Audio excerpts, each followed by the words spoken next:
So, hello everyone. First of all, I welcome you all to my YouTube channel that is English with साहिल मिश्रा।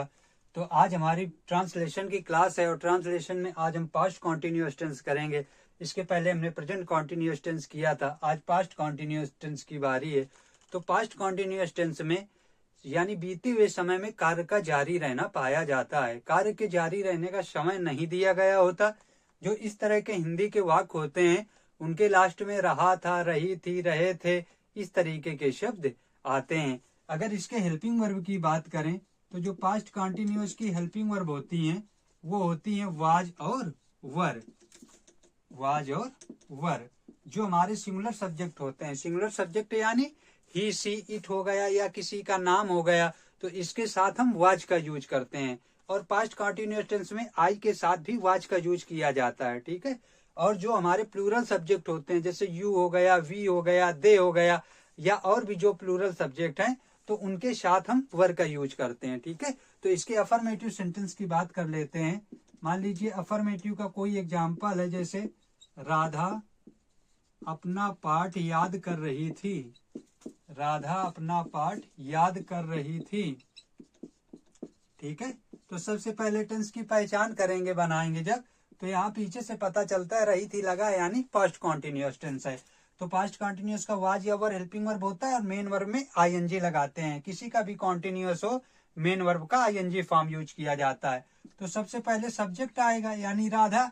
अब राधा कैसा subject है, किसी का नाम है तो सिंगुलर सब्जेक्ट है, तो इसके साथ क्या आएगा, वाज। अब मेन वर्ब इसका क्या है, याद करना, तो लर्न होता है, उसमें आईएनजी लगेगा तो क्या हो जाएगा, लर्निंग। तो राधा वाज लर्निंग।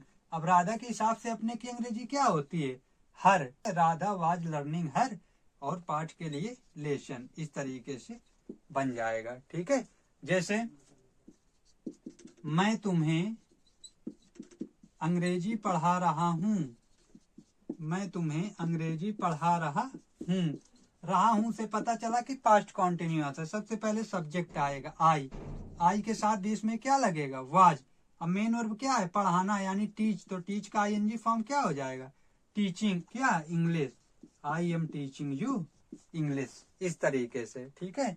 जैसे अगला एग्जाम्पल, वे अपना खेत जोत रहे हैं।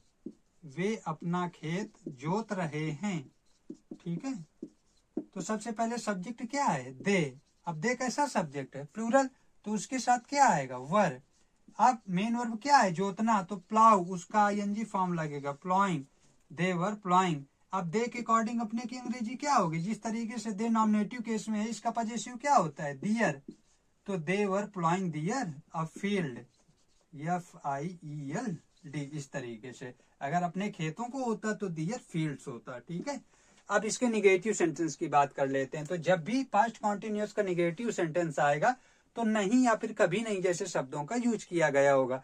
तो जब नहीं लगा होगा तो वाज या वर के बाद नॉट का यूज किया जाएगा, यानी हेल्पिंग वर्ब और मेन वर्ब के बीच में नॉट का यूज करते हैं। और जब कभी नहीं लगा होगा तो फिर वाज या वर के बाद हमेशा नेवर का यूज करेंगे, ठीक है।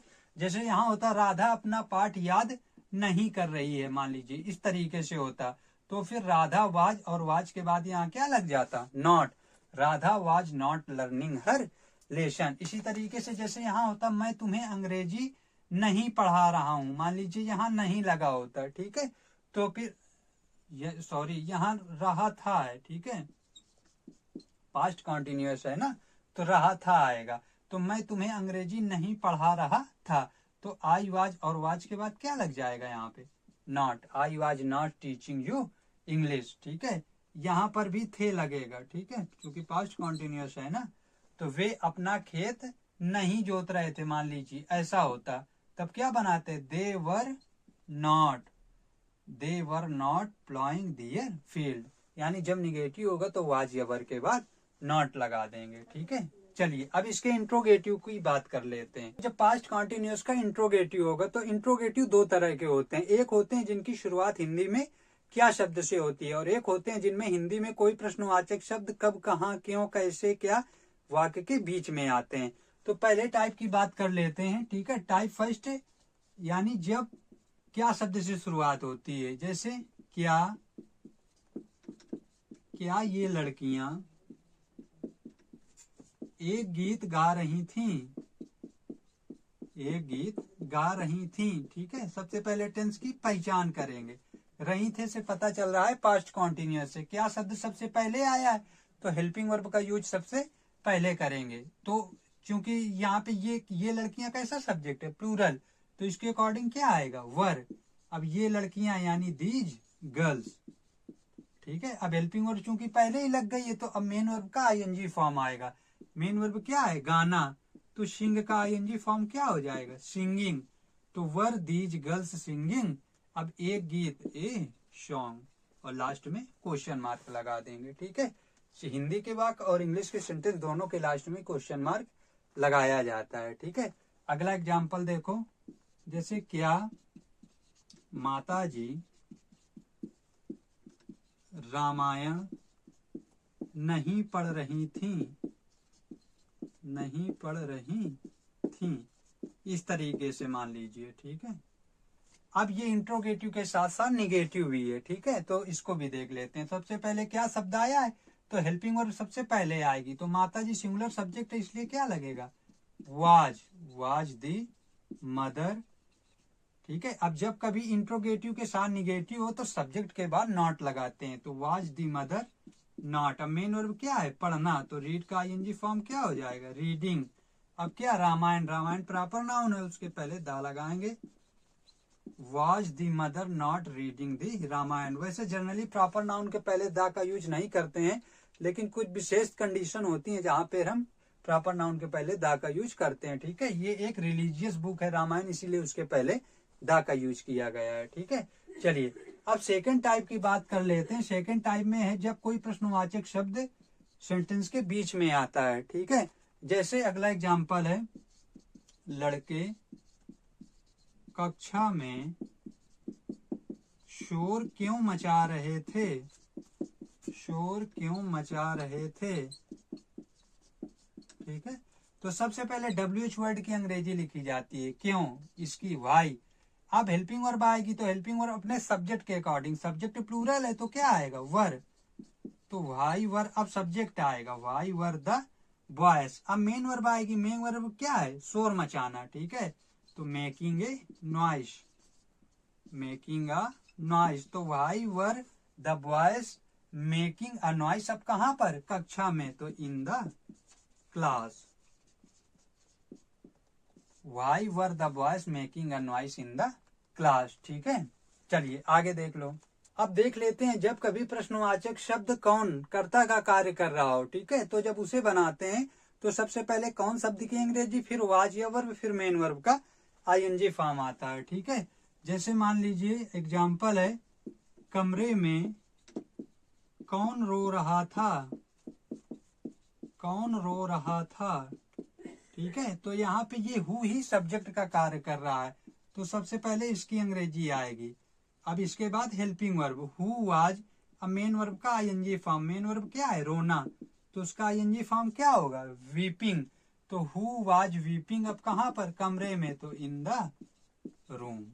ठीक है, who was weeping in the room. ठीक है, अब देख लीजिए जब कभी सेंटेंस में जब हाउ मैनी, हाउ मच, विच या हु जाते हैं, तो ये जब भी आएंगे तो अपने से रिलेटेड नाउन अपने साथ लेकर आएंगे। ठीक है, जैसे एग्जाम, तुम कल कौन सी पुस्तक पढ़ रहे थे।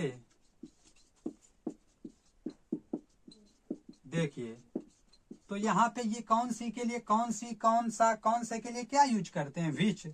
अब जब विच लिखा जाएगा तो इसके साथ जो नाउन है बुक, वो साथ में इसके लिखा जाएगा। ठीक है, तो विच बुक। अब हेल्पिंग वर्ब आएगी अपने सब्जेक्ट के अकॉर्डिंग, तो विच बुक। अब यू के अकॉर्डिंग क्या आएगा, वर, तो विच बुक वर यू। अब मेन वर्ब का आईएनजी फॉर्म, तो रीड का आईएनजी फॉर्म क्या आएगा, reading, which book were you reading. अब पास्ट टेंस में स्टरडे के लिए क्या लगाते हैं, सॉरी पास्ट टेंस में कल के लिए स्टरडे का यूज करते हैं। अगर फ्यूचर टेंस होता तो कल के लिए क्या लगाते, टुमारो। ठीक है, तो जब भी कभी हाउ मैनी, हाउ मच, विच या हु जाएंगे तो ये अपने से रिलेटेड नाउन को अपने साथ में लेकर आएंगे। ठीक है, जैसे मान लीजिए अगला एग्जाम्पल है, बच्चा कितना दूध पी रहा था।